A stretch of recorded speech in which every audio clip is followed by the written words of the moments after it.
Hello friends. Again मैं आपके सामने एक बहुत इम्पॉर्टेंट डिटेल्स लेकर आया हूँ रिगार्डिंग जूडियो फ्रेंचाइजी। देखिए, जूडियो फ्रेंचाइजी से रिलेटेड बहुत सारे मेरे पास क्वेरीज आती हैं, मैसेजेस आते हैं, कस्टमर्स बहुत ज़्यादा अप्रोच करते हैं, बहुत इंटरेस्टेड रहते हैं वो जूडियो की फ्रेंचाइजी ओपन करने के लिए। और बेशक ब्रांड बहुत अच्छा है, एंकर ब्रांड है, प्राइस रेंज 99 रुपीज़ से स्टार्ट है एंड वेल परफॉर्मिंग ब्रांड है, प्रीमियम ब्रांड है इंडिया का, नो डाउट। और अब तो इंटरनेशनल हो गया है, इंटरनेशनल भी उन्होंने ओपनिंग करी है। सो बहुत अच्छा ब्रांड है, नो डाउट। बट यहाँ पर समझना बहुत ज़रूरी है सर, फ्रेंचाइजी आप ले रहे हैं जूडियो की, कैसे लेंगे, अपने शहर में खोलेंगे, कैसे खोलेंगे, क्या प्रोसेस होगा, ये समझना बहुत ज़रूरी है। तो इस पर डिस्कस करते हैं। पहले डिस्कस करते हैं कि जूडियो की फ्रेंचाइजी क्या है, कौन सा मॉडल है। फिर आगे डिस्कस करेंगे क्या इन्वेस्टमेंट होगा, फिर आगे डिस्कस करेंगे कैसे अप्लाई करेंगे। तो पहले समझते हैं जूडियो की फ्रेंचाइजी क्या है। देखिए, जूडियो की जो फ्रेंचाइजी है वो है फ्रेंचाइजी ओन्ड कंपनी ऑपरेटेड।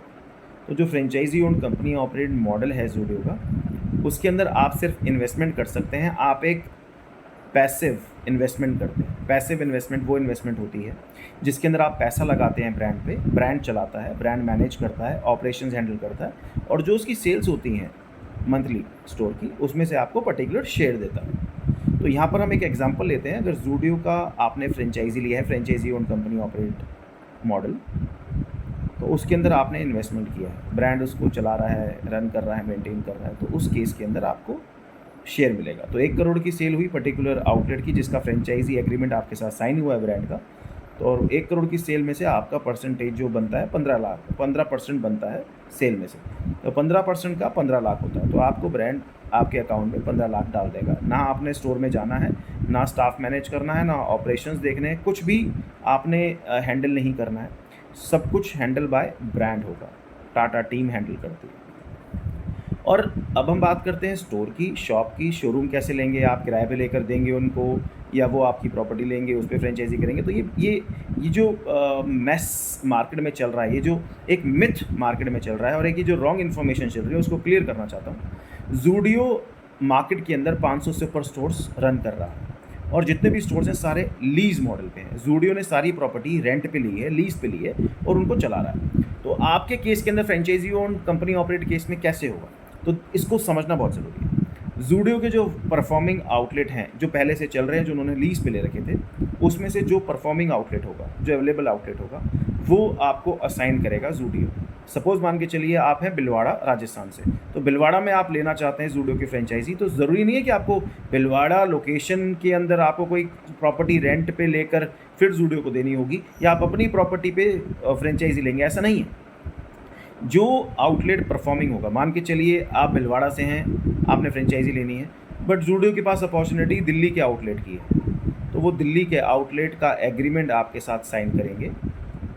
सब कुछ मैनेज टाटा टीम करेगी, और आपको मंथली आपके अकाउंट में पेमेंट ट्रांसफ़र होगी। जो भी टर्म्स फाइनल होते हैं, 15 से 20% का अगर आपका पे आउट बनता है, तो वो पैसा आपके अकाउंट में ट्रांसफ़र होगा।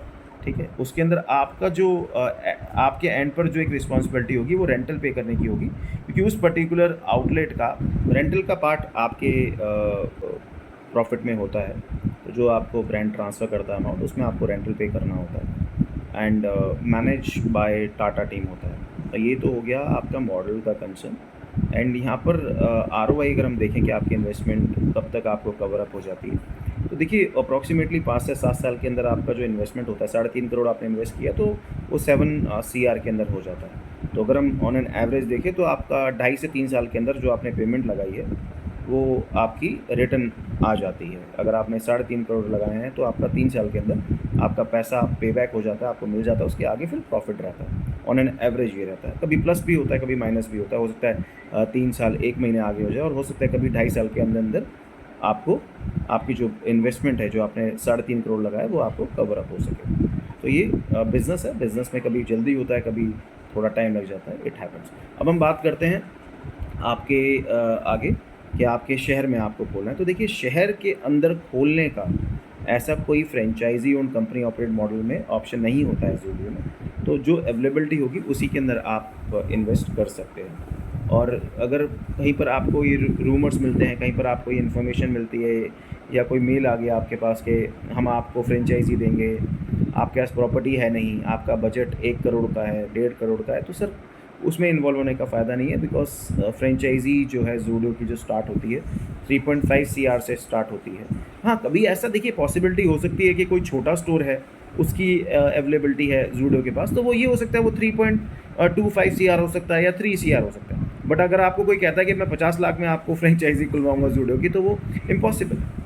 अगर कोई कहता है 1.5 करोड़ में खुलवाता हूँ, 2 करोड़ में खुलवाता हूँ, तो इम्पॉसिबल है, वो पॉसिबिलिटी नहीं है ना, क्योंकि खुलवाने का मतलब ही नहीं है। यहाँ पर ऑलरेडी जो खुला हुआ आउटलेट है, जो ज़ूडियो ने लीज़ पे लिया है आउटलेट, और उसको उन्होंने टाइम लगाकर, अपने एफर्ट लगाकर उसको सक्सेसफुल बनाया, उसमें से रिटर्न आ रहा है, वही आपको फ्रेंचाइजी ओन कंपनी ऑपरेटेड आपके साथ एग्रीमेंट साइन करेंगे और वो आपको असाइंड करेंगे, और उसका जो प्रॉफिट आएगा मंथली, सेल का जो सेल होगी मंथली, उसमें से आपको पर्टिकुलर परसेंटेज ऑफर करेंगे। तो जो परफॉर्मिंग है सर वही मिलना है आपको। तो इसमें एरिया का कंसर्न, आपकी शॉप का कंसर्न या आपकी सिटी का कंसर्न आ ही नहीं सकता, इम्पॉसिबल है। और अब हम बात करें ज़ूडियो के अंदर इन्वेस्टमेंट इतनी बड़ी क्यों है, तो इसका एक सिंपल सा मैं आपको एक एग्जांपल देना चाहता हूँ। सर देखिए, कोई भी प्रॉपर्टी है ज़ूडियो की जो आज की डेट में भी खोल रहा है, 10 से 15 हज़ार स्क्वायर फीट खोल रहा है, 10 से 15 हज़ार स्क्वायर फीट के अंदर सारी इन्वेस्टमेंट, स्टॉकिंग, इतना ज़्यादा इन्वेस्टमेंट सर इसलिए होता है क्योंकि उसके अंदर स्टॉक भी डालना होता है, सिक्योरिटीज़ भी जाती हैं, 6 महीने की सिक्योरिटी डिपॉजिट जाती है लैंडलॉर्ड की, 1 महीने का एडवांस जाता है, उसके अलावा फिर उसमें इंटीरियर भी ब्रांड कराता है, स्टॉक भी डालता है, तो ये सारे एक्सपेंसेस होते हैं। जब भी 3.5 करोड़ से स्टार्टिंग होती है, बिकॉज अगर आप 10,000 15,000 स्क्वायर फीट का आपका शोरूम है, बड़ा शोरूम है, तो सर उसमें स्टॉक ही स्टॉक आपका आराम से 2-2.5 करोड़ का आ जाता है ना, क्योंकि बड़ा स्टोर होता है। तो इसमें इसलिए 3.5 करोड़ से स्टार्ट होता है। अगर आपको कोई कहता है कि मैं आपका 20 लाख में, 50 लाख में, 1 करोड़ में वो आपको मैं दिलवा दूंगा ज़रूर, तो पॉसिबल ही नहीं है सर, बिकॉज इतना बड़ा शोरूम है, स्टॉकिंग भी डला हुआ है, सिक्योरिटी भी गया हुआ है लैंडलॉर्ड को, एडवांस भी किया हुआ है, तो ये सारा एक्सपेंसेस आता है। फॉर मोर इन्फॉर्मेशन, आप franchise own company operated Zudio के लिए आप ज़्यादा जानना चाहते हैं, डील करना चाहते हैं, इन्वेस्टमेंट करना चाहते हैं, do connect with us, we will guide you in a better way. और आपका अगर कोई क्वेरी होगा फ्रेंचाइजी ओन कंपनी ऑपरेट से रिलेटेड, तो मुझे लगता है, मैं आशा करता हूँ कि मेरे इस वीडियो से आपको वो सॉल्व हुआ होगा, बट फिर भी आपकी कोई क्वेरी है तो आप हमसे कनेक्ट कर सकते हैं। Thank you.